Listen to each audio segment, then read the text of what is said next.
question that chemists will ask themselves is, how do the reactants go to products at the molecular level? Like, how did they figure out when the methyl isocyanide turned into methyl cyanide? How did they figure out that the carbon was connected to the pi bond? What we want to do in this section is we want to connect the rate law to the mechanism. We wish to connect the experiment, which is where the rate law pops in, to the theory, like how the mechanism pops in. And to do that, we need to know the reaction mechanism. And a reaction mechanism is just a sequence of events that describes how the reactants go to products. This is a theoretical field, all right? Like, you are basically thinking about it and trying to figure out, based on your data, how the reactants go to products. And there will be lots and lots of interpretations. So I'm showing here this picture of the ski areas at a place in Vermont. And let's say that we wanted to know how to go from the top of the mountain down here to the bottom of the mountain. Well, of course, you could just go straight from the top down to the bottom, which is totally fine. But maybe you'd like to take a more mellow method, and maybe you want to go like here, and then you kind of wander over this way, and oh, well, that's too steep, so I'm going to go this way and down that way. All right, so both of those paths, plus a whole bunch of different ones, are pathways you could take to go from reactants to products. So when we talk about in chemistry reactants going to products, there'll be lots of ways to write this. And the more evidence you have to support your mechanism, the better, all right? So you'll be able to create some really creative mechanisms, but hopefully there's some kind of experimental evidence to support your idea. Like, it'll support the best way to go down the mountain, something like that. So this mechanism we're going to create for a given reaction is just a sequence of events, how reactants go to products. Sometimes the reactions will go to products in a single step all at once, but a lot of times you'll have a series of what are called elementary steps to show how reactants go to products. So we're going to talk about this, the single step versus multiple elementary steps, as we go through this section. When a fluoride ion approaches a methyl chloride molecule, a bond begins to form between the fluoride and the carbon. The molecule's carbon-chlorine bond lengthens and becomes weaker.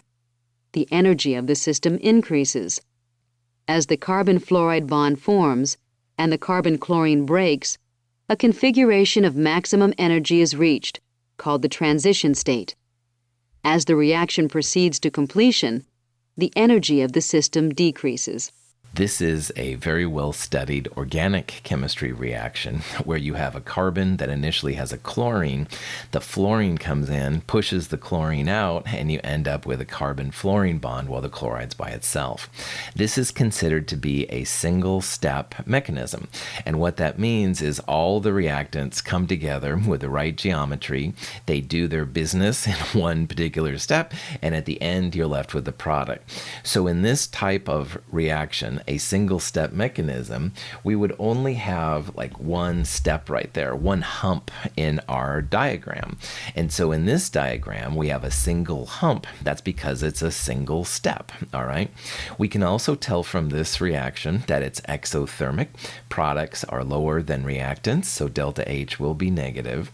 And another term that we'll talk about more in a little bit, this is considered a bimolecular reaction. And bimolecular means that two chemical species are coming together to make the products. You can also have unimolecular and termolecular. We'll talk about that here in a little bit. Unimolecular, bimolecular, and termolecular are terms that are used to describe these elementary steps. And what we just saw in the last example is an example of what's called a bimolecular reaction. Two different molecules have to collide. Now, in the last example, we had a fluoride with the carbon species with chlorine. Those were our different molecules. But in reality, you could have two of the same molecules coming together and colliding. They have to be two separate molecules, but they can have the same identity. All right, just depends on the mechanism. A unimolecular means that only one reactant is involved. So like a bigger molecule is breaking down to smaller molecules. Termolecular is not as common, but if you do have them, it means that 3 molecules are coming together. So the little table there in the upper right-hand corner, unimolecular is just one piece breaking down to lots of pieces. In the first bimolecular, 2 of the same molecule, like 2 A's are coming together. But in the second bimolecular, you have an A and a B.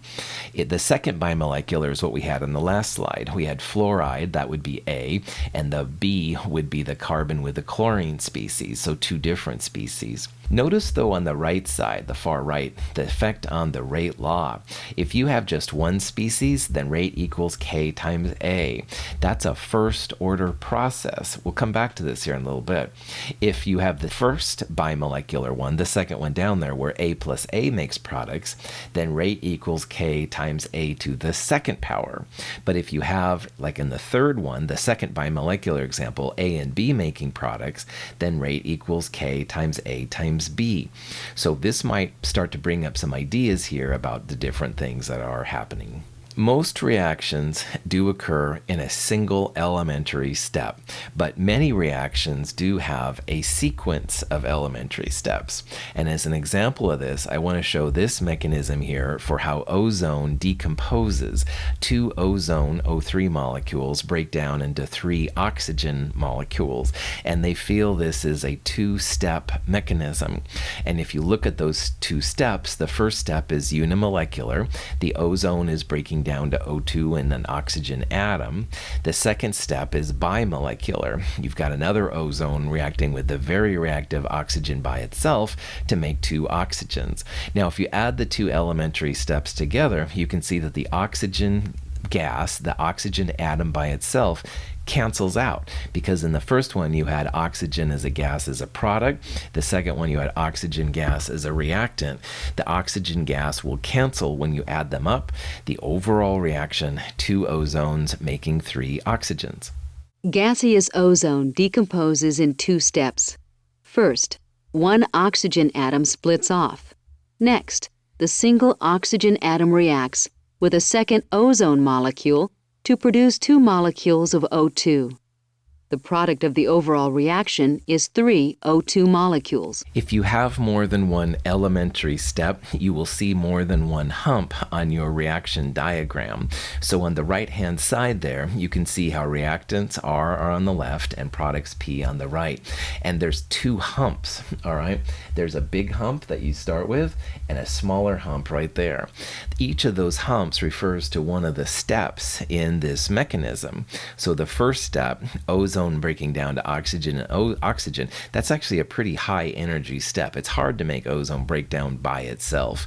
So it's got a big energy of activation, which is what that double-headed arrow is. Now, the second step also has an energy of activation, but it's much smaller. It's a smaller hill to overcome, so it's not usually a big deal. Once you've overcome the first big hill, the second hill is no big deal. So if you have more than one step in a mechanism, you're going to have more than one hump in your reaction diagram.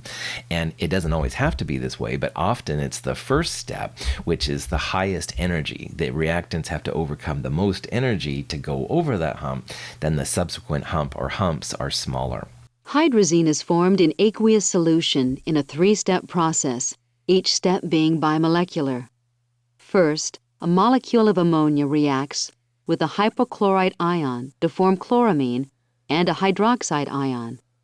Next, the chloramine reacts with a second molecule of ammonia to form a charged species with a nitrogen-nitrogen bond. Finally, the charged species reacts with a hydroxide ion to form hydrazine and water. You should never add home cleaners that have ammonia to bleach. All right, just don't do it. There are so many bad reactions for your health that can happen. It's not even funny. This is one example of what can happen. And again, there's more than one reaction that can occur.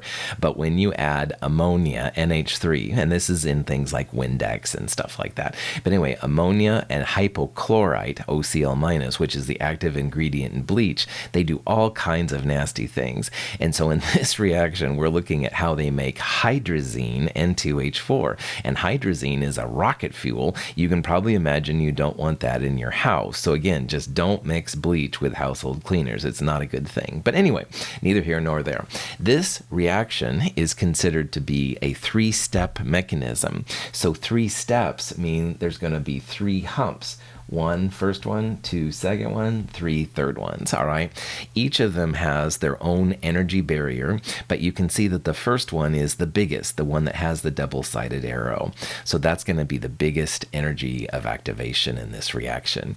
And in that, ammonia reacts with hypochlorite to make a compound called chloramine, NH2Cl, which is super nasty, and some hydroxide, all right? So that's bimolecular, 2 pieces are coming together. Now, the second step has that chloramine, which is really reactive. It reacts with another ammonia to make what's called protonated hydrazine, N2H5+, and chloride, all right? And that's lower energy of activation barrier. The chloramine wants to react really fast. And also that protonated hydrazine in step 3 reacts quickly with hydroxide to make regular hydrazine and water. So overall then, you can see the reaction is 2 ammonias and hypochlorite, making N2H4 plus water plus chloride. So 3 steps, 3 humps, 2 steps in the mechanism, 2 humps. If it's a single step, only a single hump. You get the idea. All reactions have what's considered to be a rate determining step, an RDS. And the important part here is that the whole mechanism won't be any faster than your slowest step. And they say sometimes that a chain is no stronger than the weakest link. Well, a reaction is no faster than the RDS, the rate determining step, the slowest step, all right? So what we can do here is look at an example of how this kind of works out. Let's look at the reaction of iodide, I-, reacting with hydrogen peroxide, H2O2, which is HOOH here. It reacts with some acid, H+, and it makes iodine, I2, and 2 water. And from the experiment, we're seeing here how rate equals K times iodide times H2O2. Now notice that iodide and H2O2, they're both first order. It doesn't state the little 1 power up there, but that's what that means, all right? So iodide and H2O are both first order. Earlier, I stated how the stoichiometric coefficients are often different than the orders of the reaction. And boy, do I want to highlight that here, because for iodide, there's a 2, and you can see that iodide is a first order reactant, so the 2 and the 1 are certainly different. Now H2O2 has an invisible 1 in front of it, and H2O2 is a first order reactant, so that one's the same. But also notice how H plus has a 2 in front of it, and H plus doesn't even show up in the rate law. We're going to see that things that don't show up in the rate law are 0 order reactants. So what that means here is H plus has a 0 by it. It's a 0 order reactant, which is totally crazy. So anyway, we'll see how this mechanism and the rate determining step can help us make sense of what's going on with the rate law. Also note in the pictures in the lower left, we have 2 blue barriers, all right? And you can think about those blue barriers as like energies of activation.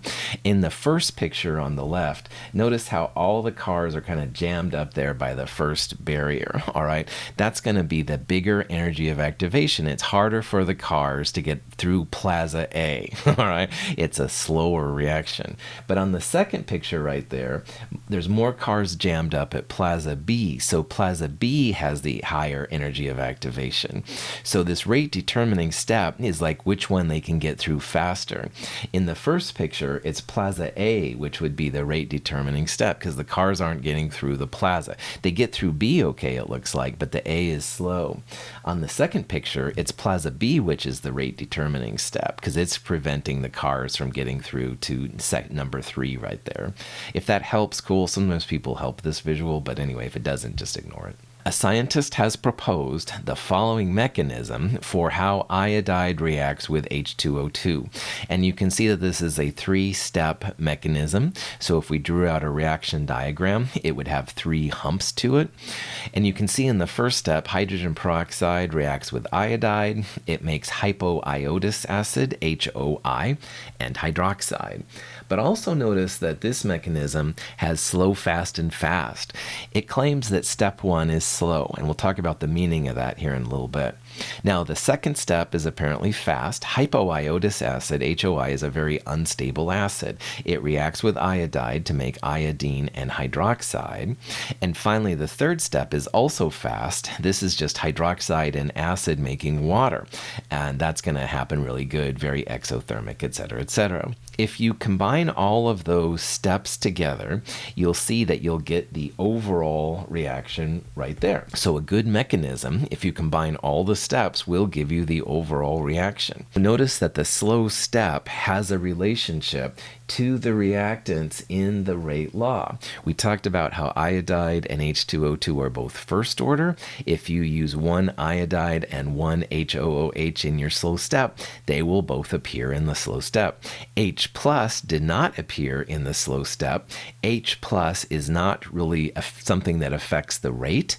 H plus is a 0 order reactant. Lots of cool information here, but let's kind of go back over this a little bit. So first of all 3 steps, when you add them together, should give you the overall mechanism, and that's what happens. But more importantly here, the slow step is what chemists are after. The slow step is the rate determining step. It's going to determine how fast the reaction goes.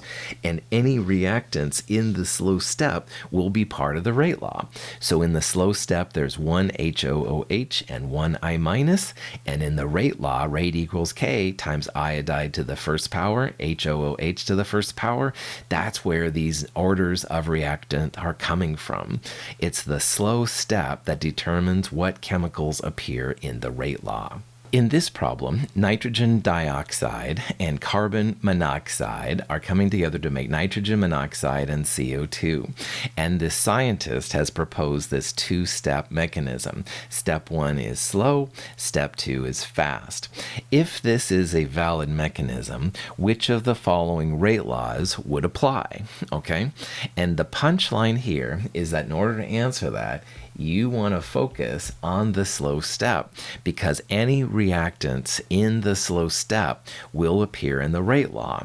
So notice that for the first answer, rate equals K times NO2 to CO, if that was a valid rate law, the slow step would have one NO2 reacting with one CO, and that's not what we see for the slow step. The second answer, rate equals K times NO2 to the first power, that would be NO2 as the only reactant of the slow step. That's not what we see either. But the third one, answer C there, rate equals K times NO2 squared, that would imply that in the slow step, 2 NO2s are coming together to make subsequent pieces. So for this particular reaction, if this is a valid mechanism, it had better be answer C, because the slow step in the proposed mechanism has 2 NO2s coming together. NO2 reacting with NO2 means it's a second order reactant.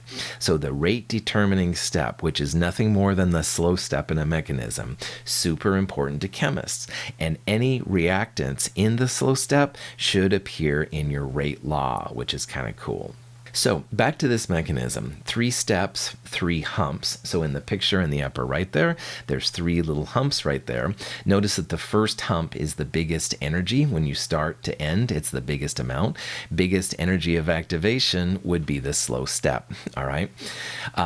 All of these steps essentially are bimolecular. They have 2 molecules coming together. Even step 3 can be considered it, because one OH reacts with one H plus to make one water, even though there's 2, but anyway, it's a silly thing. But anyway, if this is a valid mechanism, the slow step will be proportional to iodide and H2OH, which is what we found in the lab, and that's what we see. All right, that little A thing is proportional to, it's an alpha symbol, so the speed is proportional to the iodide and H2O2 to the first power, and that's what we see in the rate law, so that's why that's legit. HOI and OH minus are called reaction intermediates.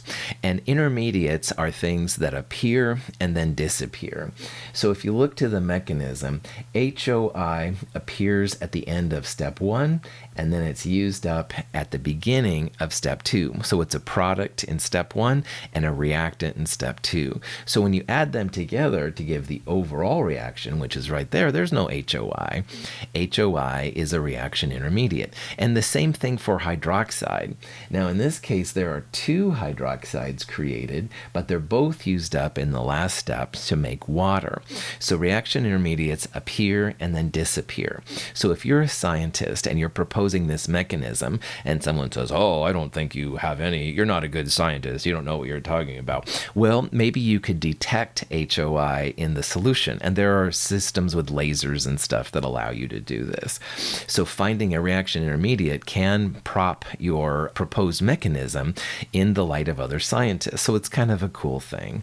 You could do the same thing and might be easier to look for hydroxide, by the way.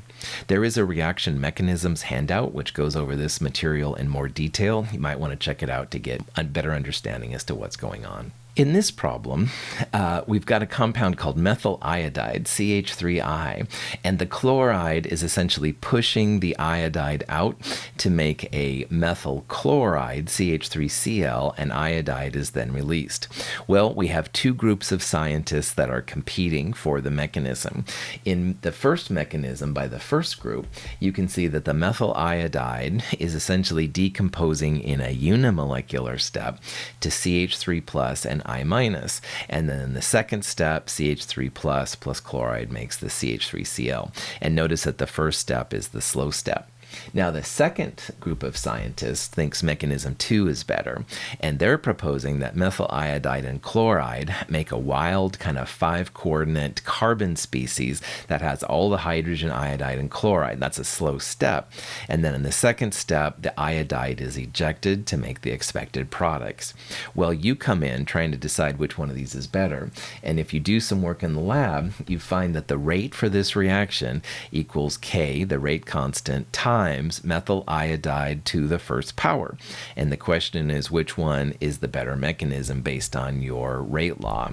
Well, if you found that methyl iodide was a first order reactant and you didn't find any evidence that chloride was affecting the rate, i.e. chloride was a 0 order reaction, then you want a reaction where only CH3I is present in the slow step, no other chemicals. Because if there was chloride, then it would appear as a chloride to the first power or something like that. Mechanism 1 is literally that. It's methyl iodide breaking down to other products. So your rate law is consistent with mechanism 1. All right, chloride is a 0 order reactant. It doesn't affect the speed. Methyl iodide, though, does affect the speed. It's first order, and that's what mechanism 1 is saying. If you would have found that the rate law equals K times CH3I times chloride to the first power, you would have picked mechanism 2 because their slow step had 2 chemicals in it. So you'd expect to have both CH3I and Cl- in the rate law. But that's not what you found, so mechanism 1 looks to be a better mechanism here.